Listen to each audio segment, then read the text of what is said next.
12वीं भौतिकी में आप लोगों को विद्युत चुंबकीय प्रेरण बताया जा रहा था। उसका अंतिम प्रश्न रह गया। आप लोगों को प्रश्न बनाना है प्रत्यावर्ती धारा डायनेमो, या प्रश्न बना लीजिए डायनेमो क्या है। प्रत्यावर्ती धारा डायनेमो का वर्णन निम्न बिंदुओं के आधार पर कीजिए। पहला, संरचना।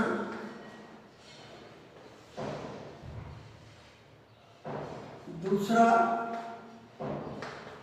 नामांकित चित्र। तीसरा, कार्यविधि। इसके आधार पे आप लोगों को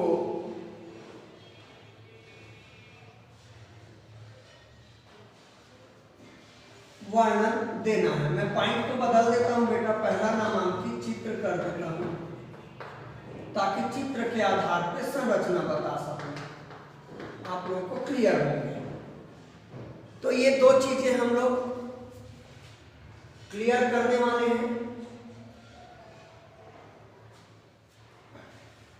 डायनेमो क्या है, डायनेमो का वर्णन, प्रत्यावर्ती धारा डायनेमो का वर्णन निम्न बिंदुओं के आधार पर कीजिए। डायनेमो दो होते हैं बेटा, प्रत्यावर्ती धारा, विशिष्ट धारा। लेकिन आपके कोर्स है इस साल कटौती करके केवल प्रत्यावर्ती धारा डायनेमो को आप लोगों को बोला गया है। तो बेटा डायनेमो वह युक्ति या उपकरण है जो यांत्रिक ऊर्जा को विद्युत ऊर्जा में बदलता है। यांत्रिक ऊर्जा को किसमें बदलता है?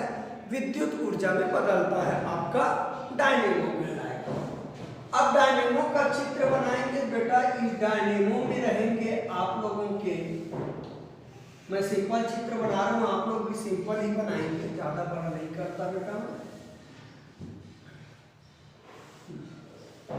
ये ध्रुवखंड बना देंगे N और S। ज्यादा डिजाइन करने की जरूरत नहीं है, मैं बोल रहा हूं N और S। और इसके बीच में कुंडली बना देंगे, आयताकार कुंडली। इसके तल को नाम दे देना A, B, C और D। ठीक है। अब इस कुंडली से जो तार आएगा उसमें सर्पी वलय जोड़ना है बेटा। स्लिप रिंग बोलते हैं इंग्लिश में आप लोगों का।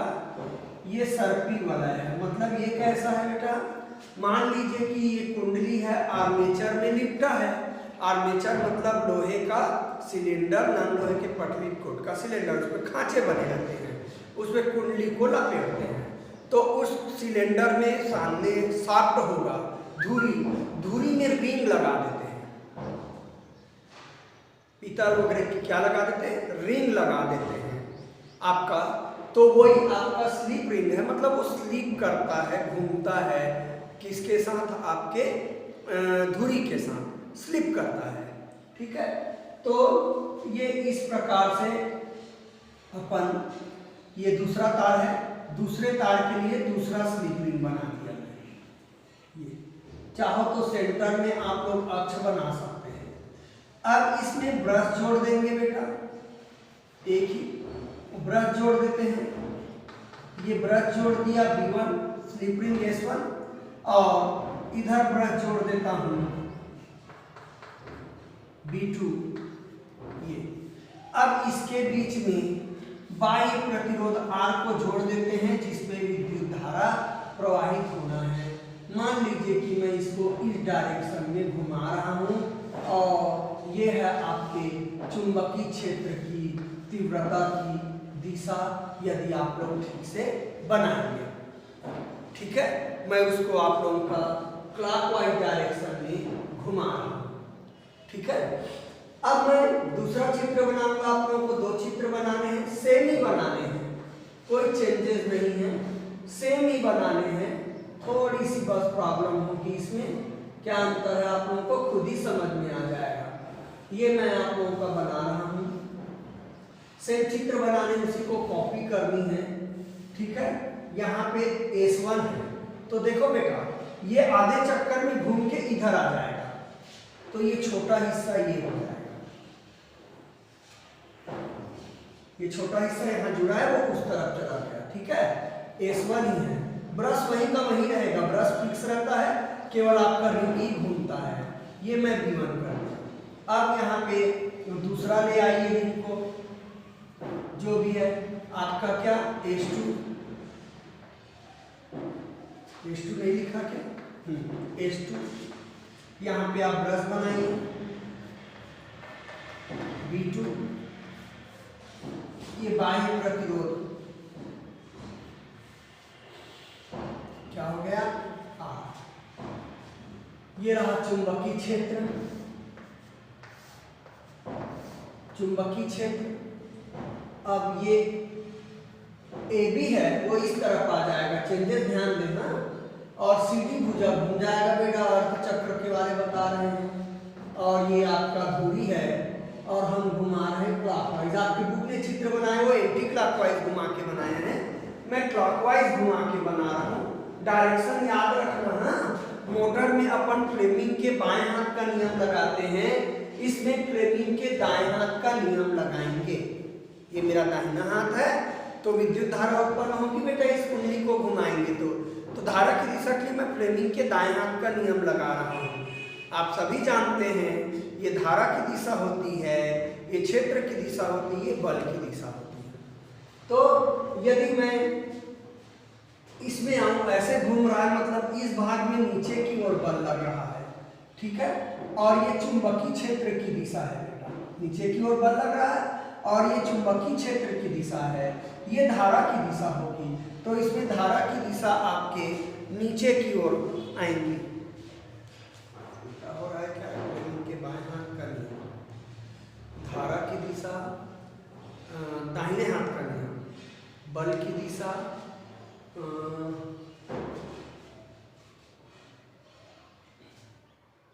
बल की दिशा, चुंबकीय क्षेत्र की दिशा, धारा की दिशा, ठीक है। तो अपन बात करेंगे, बल लग रहा है बेटा इसमें नीचे, ठीक है। ये चुंबकीय क्षेत्र, धारा नीचे, तो इस सिरे में धारा यहाँ आएगी,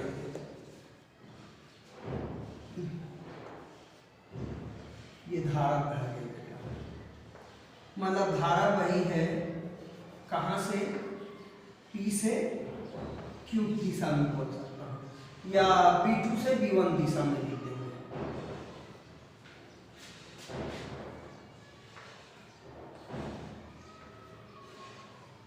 अब देखो धारा बेटा सेम ऐसी लगेगा आपका। अब ये हो गया धारा, देखिए धारा कैसे जा रही है, मतलब धारा की दिशा उलट गई है, पहले ऐसे बही अब उलट गई है, इसलिए प्रत्यावर्ती धारा है। दृश्य धारा एक ही दिशा में बहती है, प्रत्यावर्ती धारा। ये दोनों चित्र आपको बनाएंगे नामांकन चित्र में, नामांकित चित्र में, ठीक है। तो आप NS लिख सकते हैं, क्षेत्र चुंबक है, क्षेत्र चुंबक है बेटा। ABCD आर्मेचर है, ABCD को क्या लिखेंगे आप लोग, आर्मेचर लिखेंगे। और S1 और S2 सर्पी वलय है, तीसरा है ना। चौथा B1 और B2 है आपका कार्बन कोश है। चारों को लिख देंगे नीचे, ठीक है। अब संरचना में प्रत्यावर्ती धारा डायनेमो के 4 भाग होते हैं। क्षेत्र चुंबक NS पहला, दूसरा आर्मेचर ABCD, तीसरा सर्पी वलय क्या S1 S2, चौथा ब्रूश B1 और क्या B2, आपके 4 हिस्से होंगे, ठीक है। अब आते हैं आप लोगों का वर्णन करेंगे क्षेत्र चुंबक। क्षेत्र चुंबक इसलिए बेटा क्योंकि ये चुंबकीय क्षेत्र उत्पन्न करेगा। तो बेटा ये U आकार का नाल चुंबक होता है, बड़े छोटे डायनेमो में ये स्थायी चुंबक होता है, बड़े डायनेमो में विद्युत चुंबक होता है, विद्युत धारा प्रवाहित करोगे चुंबक होता है। तो ये चुंबकीय क्षेत्र उत्पन्न करेगा कुंडली के चारों ओर, क्षेत्र चुंबक। दूसरा आर्मेचर, तो आर्मेचर है एक नन लोहे का पटली बना बेलनाकार आकार का होता है, बेलनाकार होता है, जिसमें खांचे बने होते हैं, जिसमें तांबे की विद्युत रोधी तार की कुंडली लिपटी रहती है, जो एक समान चुंबकीय क्षेत्र में क्षेत्र चुंबक के बीच में रखा रहता है, या क्षेत्र चुंबक के ध्रुवखंडों के बीच में रखा रहता है। सिंपल सी बात है, ठीक है। अब तीसरी बात करेंगे आप लोग सर्पी वलय।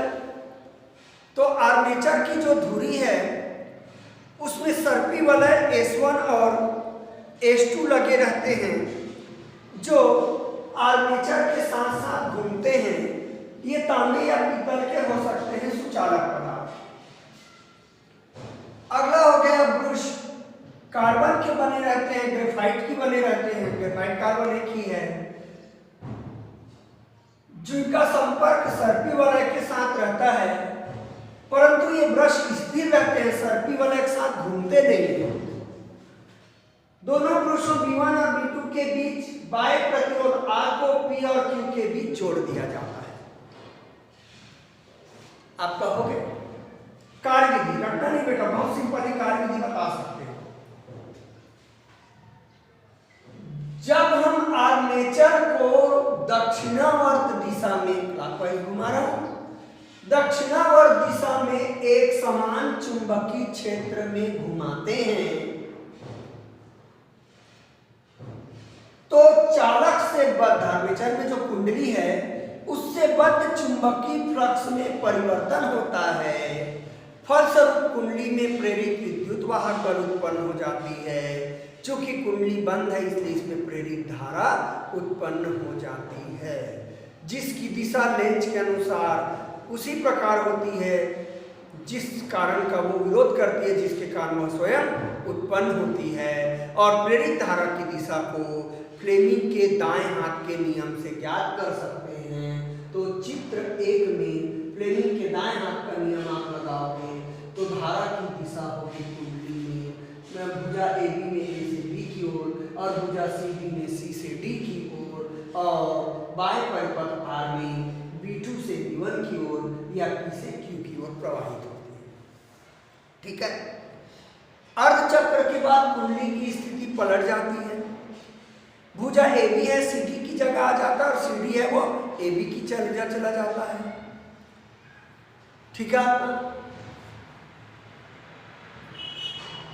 कुंडली से बद्ध फ्लक्स में परिवर्तन होकर इससे प्रेरित धारा उत्पन्न होती है। लेकिन फ्लेमिंग के दाएं हाथ के नियम के अनुसार प्रेरित धारा की दिशा भुजा CD में D से C की ओर और AB में B से A की ओर होती है, और बाह्य परिपथ में विद्युत धारा R में प्रवाहित होती है B1 से B2 की ओर या Q से P की ओर, विपरीत दिशा में प्रवाहित हो रही है। अतः यह प्रत्यावर्ती धारा डायनेमो है, क्योंकि एक पूर्ण चक्र में धारा की दिशा है वो क्या हो जाती है, परिवर्तित हो जाती है। ये आपकी कार्यविधि है, और यहाँ पे आपका समाप्त होता है विद्युत चुंबकीय प्रेरण। न्यूमेरिकल्स मैं नहीं कराया हूँ, मैं आप लोग को बार बार बोल रहा हूँ बेटा, न्यूमेरिकल्स आप लोग बुक से देखेंगे। जो जो टॉपिक बता जा रहे हैं बुक में बीच में एग्जाम्पल दिए हुए हैं, उन न्यूमेरिकल्स को आप लोग आराम से देख सकते हैं। और साथ में बोला गया है तथ्यात्मक प्रश्नों को भी आप लोगों को देखना है, खासकर NCERT वाला प्रश्न उत्तर जो दिया है, थ्योरी डिटेल है, लिखाने का काम ऑनलाइन क्लास के कारण संभव नहीं है, आप लोगों को दिक्कत होती है। तो अब हम नया चैप्टर चालू करेंगे बेटा, अल्टरनेटिंग करंट, जिसको हम बोलते हैं प्रत्यावर्ती धारा। दो प्रकार की धारा देखें आप लोग, प्रत्यावर्ती धारा और दिष्ट धारा। तो प्रत्यावर्ती धारा आप लोगों का अगला चैप्टर है, जिसकी हम लोग पढ़ाई करने वाले हैं। अध्याय 7 पेज नंबर 562 पे है आप लोगों का प्रत्यावर्ती धारा। तो सबसे पहले मैं आप लोग प्रश्न बनाएंगे, दिष्ट धारा और प्रत्यावर्ती धारा को समझाइए, चित्र के सहित आप लोगों को बताने हैं। कौन कौन सी धारा, दिष्ट धारा और प्रत्यावर्ती धारा। तो दिष्ट धारा की बात बोलूंगा बेटा, तो ऐसी विद्युत धारा जिसकी दिशा और परिमाण, ठीक है ना, अपरिवर्तित रहती है, दिष्ट धारा कहलाती है। परिमाण थोड़ा बहुत बदल सकता है, परंतु दिशा तो बिल्कुल भी नहीं बदलती है। किसमें, दिष्ट धारा में। आप ग्राफ बनाएंगे। यह है बेटा दिष्ट धारा की, ग्राफ भी बना लेना। इधर धारा कर देता हूं और इधर समय कर देता हूं बेटा। तो धारा समय के साथ नहीं बदलेगी, स्थिर है। समय चेंज हो रहा है परंतु धारा नहीं बदल रही है। दिष्ट धारा का ग्राफ है बेटा। प्रत्यावर्ती धारा उल्टा कर दीजिए। ऐसी धारा जिसकी दिशा और परिमाण समय के साथ परिवर्तित होती रहती है प्रत्यावर्ती धारा कहलाती है। प्रत्यावर्ती धारा का आप ग्राफ बना लीजिए। ये हो गया आप लोगों का धारा, और ये इस प्रकार से आप जानते हैं कैसे बनेंगे प्रत्यावर्ती धारा का। ये और आगे चाहे तो आगे कर सकते हो। और इधर हो गया समय t, समय t नीचे लिख सकते हो समय। इस प्रकार से आप लोगों का ग्राफ बन जाएंगे। प्रत्यावर्ती धारा और दिष्ट धारा का ग्राफ बन जाएगा। ठीक है आप लोगों का। तो ग्राफ के साथ आप लिखेंगे प्रत्यावर्ती धारा और दिष्ट धारा को। अब बेटा प्रत्यावर्ती धारा से संबंधित फिर इसमें कुछ परिभाषाएं आनी हैं जो 11वीं में आप लोग पढ़े हैं। तो आप लोगों का प्रश्न रहेगा प्रत्यावर्ती धारा से संबंधित निम्न को परिभाषित करें। पहला, शिखर मान या आयाम यानी कि प्रत्यावर्ती धारा का शिखर मान। दूसरा, आवर्तकाल, आवर्तकाल बुक से देख के लिखेंगे। तीसरा, आवृत्ति।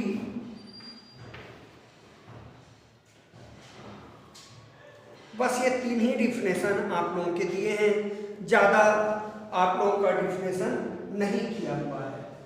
ठीक है। तो शिखर मान समझते हैं बेटा। अपने पूर्ण चक्र में प्रत्यावर्ती धारा जितना अधिकतम मान प्राप्त करता है तो प्रत्यावर्ती धारा के अधिकतम मान को क्या कहेंगे? शिखर मान कहेंगे।